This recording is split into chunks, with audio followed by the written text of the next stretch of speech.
Just hours after arriving back in the country, Rod Phillips is out as Ontario's finance minister. His resignation today capping a tumultuous 48 hours, sparked by his controversial Caribbean vacation. Greg Ross is live at Queen's Park tonight. And Greg, the trip for Phillips coming with a hefty political price.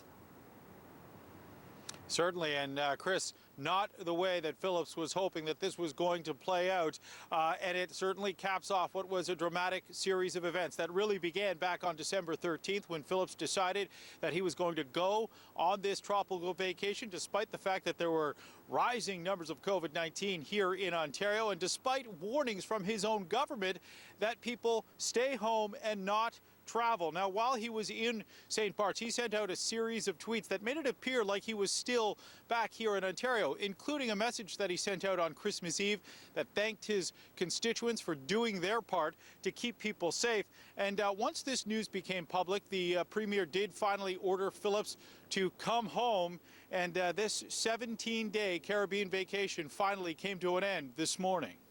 I wanted to take this opportunity to again unreservedly apologize for my decision to travel during the holidays. Not long after stepping off a plane at Pearson Airport, Rod Phillips faced the media for the first time since it was revealed he had taken an ill-advised Christmas vacation to St. Barts. Obviously, I made a significant error in judgment, and I will be accountable for that. I do not make any excuses for the fact that I traveled when we shouldn't have traveled. When he arrived this morning, Phillips said he was still hoping to keep his position as finance minister, but had yet to talk to the Premier about it. Just hours later, Doug Ford released a statement saying, "Following my conversation with Rod Phillips, I have accepted his resignation as Ontario's Minister of Finance. At a time when the people of Ontario have sacrificed so much, today's resignation is a demonstration that our government takes seriously our obligation to hold ourselves to a higher standard." Premier Ford has far more important things to do than worry about the travel of his ministers or the people who work for him. As I said, this was my decision. It was a serious error in judgment. The blame is mine, and the blame is mine alone. Reaction was mixed today in Phillips' Ajax riding. He lied to the people, so he should be accountable for that. And a person who lies shouldn't be in the office. It should be penalized for sure, but not probably something as severe as resigning. If I don't follow the law, I get punished. So if a minister doesn't follow a law, he should get something. I think we should take this opportunity to forgive the guy. He's done a good job. Despite his resignation, Phillips remains in the PC caucus and says he will now focus his efforts on continuing to serve the people of Ajax as their MPP. I know that people are understandably angry about the situation. I do hope to be able to regain their confidence in the days and weeks and months ahead. Other party leaders are speaking out today, and they say it's not just Phillips that has lost the confidence of people here in Ontario. They're also pointing the finger at Premier Doug Ford, who says he actually admitted yesterday that he found out about this vacation just a few days after Phillips left, but did nothing until this news became public a couple of days ago. Today, NDP leader Andrea Horwath was speaking out, and she says that this resignation does not let Ford off the hook. He could have fired Rod Phillips a couple of weeks ago, and instead he chose to try to help him keep it a secret. So really the only reason we have Phillips' resignation today is because they couldn't keep it a secret. It's because it went public. And you know, they couldn't, they got caught trying to cover it up. Premier Ford has already announced Phillips' replacement, holding an emergency swearing-in session this afternoon to announce that Peter Bethlenfalvy is the new Minister of Finance for Ontario, the Ford government's third finance minister in 3 years. The Pickering-Uxbridge MPP sent out a tweet today, Chris, saying that he is honored to take on this new role. A busy day today at Queen's Park, and Greg Ross reporting live for us tonight from Queen's Park. Now, since the story first broke on Tuesday, Rod Phillips' vacation has captivated the province, but it's been brewing for some time. Here's a look back at how it unfolded.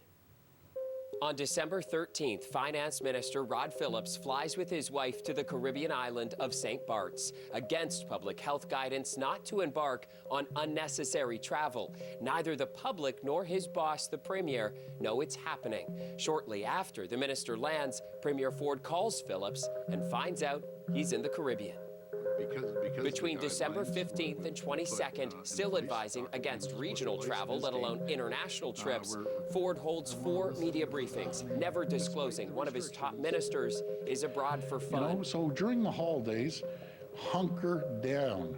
Meanwhile, Phillips' Twitter account posts several times, making it look like he's hard at work in his Ajax riding. And I want to thank each and every one of you for what we are doing to protect our most vulnerable. And on Christmas Eve, a video appearing to show him cozy by the fire at home. Then December 29th around noon, News Talk 1010 breaks the story. Phillips is on vacation. Around 1 p.m., Phillips confirms but defends the trip. Despite advice since March telling everybody not to travel, Phillips tries to argue the personal getaway was okay because it was planned prior to the December 26th lockdown, saying, had I been aware then of the eventual province-wide lockdown, we would have canceled the trip. His office confirms he's still away, but won't say where. There should be some responsibility and accountability for that, and the buck stops with the Premier. While the opposition demands consequences, that night at 7:25, the Premier releases his first public statement, not letting on he's known about the trip for weeks. At a time when every Ontarian has been asked to make sacrifices, Doug Ford writes, I am extremely disappointed in Minister Phillips and his decision to travel abroad. The Premier demands his finance minister fly home immediately. Shortly after, at 8 p.m., an updated statement from Phillips. I deeply regret traveling over the holidays, he now writes. It was a mistake, and I apologize. He also confirms he's in St. Barts. An hour later, a clarifying note from Ford's office, saying Premier Ford was not aware of the minister's trip, nor did he or his office approve it. The Premier learned of the trip after the minister was already out of the country. Then December 30th at 3 p.m., Ford admits he's known about the trip for weeks, but had done nothing. My mistake, and I take full responsibility. At that time, I should have said, get your backside back into Ontario, and I didn't do that. December 31st, around 8:30 a.m., the embattled cabinet minister returns home from his sunny destination with an apology and a whole lot more baggage. Unreservedly apologize for my decision to travel during the holidays. I know that I disappointed a lot of people. I hope people appreciate I've disappointed no one more than myself. Roughly 4 hours after that airport apology, Ford announces Phillips has resigned his cabinet post.